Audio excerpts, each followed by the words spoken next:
Yeah, I'm extremely disappointed in Kim Swan. Kim Swan has spoken to me twice during the budget period and come to me and said, Terry, I need to tell you this because it's really, really serious.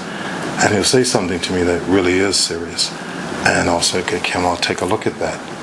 And the same day he'll stand up and talk about it on the floor of Parliament. Just out of order. Either you want this thing fixed or you want to be politically sensational. This year, as you know, many times on the budget speeches, ministers have spoken out the whole time and left 5 and 10 minutes. My budget was 4 hours. I spoke for 2 hours. The opposition had 2 hours to question any aspect of the budget. They barely touched on any of this. In our explanation, however, we explained that our admin costs were up some 56% because of changes in allocations and reassignments and different things that we're having to do. For one example, out at Dockyard, we now have the bus terminal out there. When the bus terminal was at Beacon Hill, that land was owned by the government. There was no charge.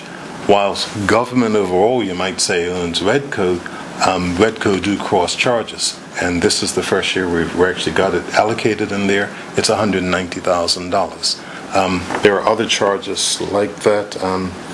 The security charges are included in there.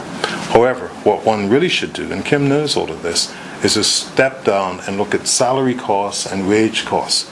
And when you look at the salary costs and the wage costs, the salary costs are down by 14%. The wage costs are down by 7%. Salaries are predominantly management.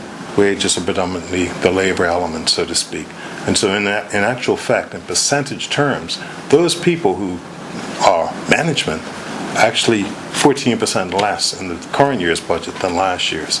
And so Mr. Swan took advantage of some numbers sitting there and ran with it and produced what I consider to be a very provocative story at a time that is very sensitive. We have to ensure that we're all singing out of the same hymn book right now, because we have a tremendous number of tourists that are coming in at the dockyard who have to be serviced, and they need to be serviced by the ferries and the buses, and we need to have the bus drivers on site.